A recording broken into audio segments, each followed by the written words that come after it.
Halo teman-teman, selamat datang di Value Stock. Hari ini saya akan membahas analisa fundamental saham SPMA kuartal pertama tahun 2021. Oke, ini disclaimer-nya, yang pertama ini merupakan sharing analisa fundamental, bukan ajakan beli jual ataupun suatu saham, dan keputusan investasi ada di tangan teman-teman selaku investor. Yang ketiga, dari analisa fundamental ini bisa dijadikan referensi untuk analisa saham-saham yang teman-teman miliki. Oke, pertama-tama kita masuk ke bisnis model dari saham SPMA ini. Untuk kegiatan usahanya bergerak di bidang usaha industri kertas dan tisu. Jadi sebenarnya kemasan kertas ya. Dan untuk sumber income-nya berasal dari penjualan kemasan kertas dan tisunya. Untuk segmen usaha atau marketnya di Indonesia, terkait kasus hukum, saat saya membuat video ini, saya tidak menemukan adanya kasus hukum yang terkait dengan SPMA. Untuk kepemilikan saham dimiliki oleh Sari Bumi sebesar 32,51%, Gloria Jaya sebesar 31,48%, Wahana sebesar 28,38%, dan masyarakat sebesar 7,63%. Dan teman-teman, ini merupakan produk-produk yang dihasilkan oleh SPMA. Jadi mungkin terkenalnya tisunya ya, tisu Sriu atau Plenty. So ada kemasan-kemasan yang mereka buat untuk pabrik-pabrik atau perusahaan B2B yang lain. Sama ada pembungkus nasi ya teman-teman yang merek dari SPMA ini. Terus untuk dari segi pendapatan kita lihat untuk kuartal pertama mengalami kenaikan sebesar 6,7%. Dan kalau saya asumsikan kuartal keempatnya memiliki kinerja yang sama dengan kuartal pertama, maka sampai akhir tahun akan mengalami kenaikan sebesar 8,7%. Jadi ini sangat bagus ya untuk dari segi pendapatannya. Terus untuk dari segi net profitnya di kuartal pertama mengalami kerugian. Dan kerugiannya 24,600 ya teman-teman. Dan ini saya asumsikan kuartal keempatnya memiliki kinerja yang sama dengan kuartal pertama, maka sampai akhir tahun akan mengalami penurunan dari segi net profit sekitar 17,8%. Tetapi ini masih menggunakan asumsi dari kuartal pertama, kita harus lihat dari kinerjanya sampai realnya keluar ya teman-teman, sampai laporan keuangannya keluar, itu yang baru exact-nya. Terus untuk dari segi aset, konsisten mengalami kenaikan dan kenaikannya sebesar 4,3%. Untuk dari segi utang juga mengalami kenaikan dan kenaikannya sebesar 9,4%.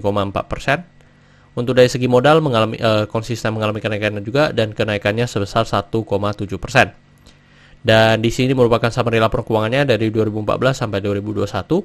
Dan di sini saya akan banyak membahas tentang rasio keuangannya. Yang pertama adalah NPM atau Net Profit Margin. Untuk Net Profit Margin 2021 ini hanya sekitar 5,59%. Jadi masih di bawah ya dari 2020 sekitar 7,39%.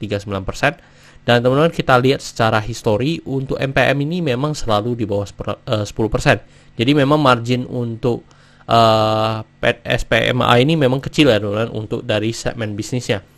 Terus untuk dari segi EPS-nya di 64 dan membuat PER-nya menjadi 8,33 kali. Jadi untuk PER-nya masih ini merupakan PER paling tinggi karena dari penurunan ini, tetapi dari segi harga sudah mengalami kenaikan yang cukup signifikan.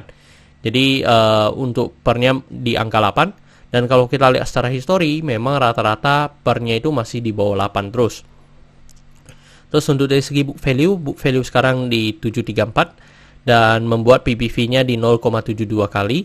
Dan kalau kita lihat secara histori untuk PBV dari SPMA ini selalu di bawah 1. Terus untuk dari segi DER-nya di 0,56 kali, ini juga sangat bagus, DER-nya di bawah 1. Dan dari 2016 untuk DER-nya selalu di bawah 1. Terus untuk dari ROE-nya di 8,67%, jadi hampir mendekati 9% yang saya anut. Dan kalau kita lihat secara histori, memang rata-rata 2019-2020 yang sudah mencapai 9% ke atas, tetapi sisanya masih di bawah 9%. Terus untuk ROA di 5,57%. Oke teman-teman, saya membuat video ini untuk harga sahamnya di 530. Dan dari analisa fundamental saya bisa mendapatkan nilai intrinsic value untuk SPMA ini sekitar Rp600. Jadi masih memiliki margin of safety 13%. Oke teman-teman, ini adalah kesimpulannya. Yang pertama dari produk dan jasa saya berikan sesoke karena saya melihat perusahaan ini mampu bertahan 5-10 tahun ke depan. Untuk GCG saya berikan sesoke karena tidak memiliki kasus hukum. Yang kedua memiliki pemegang saham mayoritas. Untuk revenue dan net profit saya berikan sesoke karena mengalami kenaikan. Untuk dari segi aset saya berikan sesoke karena mengalami kenaikan. Untuk liability saya berikan sesoke karena DER-nya di bawah 1. Untuk book value saya berikan sesoke karena harga jual sekarang masih di bawah harga book value-nya. Untuk secara sektor sebenarnya tidak ada hal yang perlu kita concern. Jadi jika liability-nya oke, saya berikan sektor ini oke. Untuk ROE saya berikan snow karena di bawah 9% yang saya anut. Untuk margin of safety saya berikan status oke karena positif. Untuk dividen saya berikan status no karena selama 5 tahun terakhir untuk SPMA ini masih belum royal membagikan dividen kepada investornya. Oke teman-teman, jadi kesimpulannya adalah 9/11 dan pertanyaannya adalah apakah saya akan membeli saham SPMA ini. Teman-teman, secara valuasi sebenarnya cukup menarik, tetapi sudah sangat mendekati fair value yang saya berikan. Jadi valuasinya menurut saya tidak masuk dalam kategorinya saya. Jadi saya tidak tertarik untuk invest di SPMA ini terlebih dahulu. Mungkin tunggu harganya koreksi lebih dalam, itu akan membuat saya consider apakah mau invest atau tidak di SPMA ini. Oke teman-teman, saya rasa cukup sekian untuk video kali ini. Jangan lupa untuk like dan subscribe. Jangan lupa juga untuk follow saya di Instagram saya di Royken13. Dan teman-teman, saya ada membuat grup Telegram, jadi teman-teman bisa join grup Telegram saya di Value Stock. Untuk linknya teman-teman bisa dapatkan di deskripsi di bawah. Dan jika teman-teman ada kode saham yang ingin saya buatkan analisa seperti ini, silahkan tinggalkan di kolom komentar untuk kode sahamnya. Oke teman-teman, see you in the next video. Bye-bye.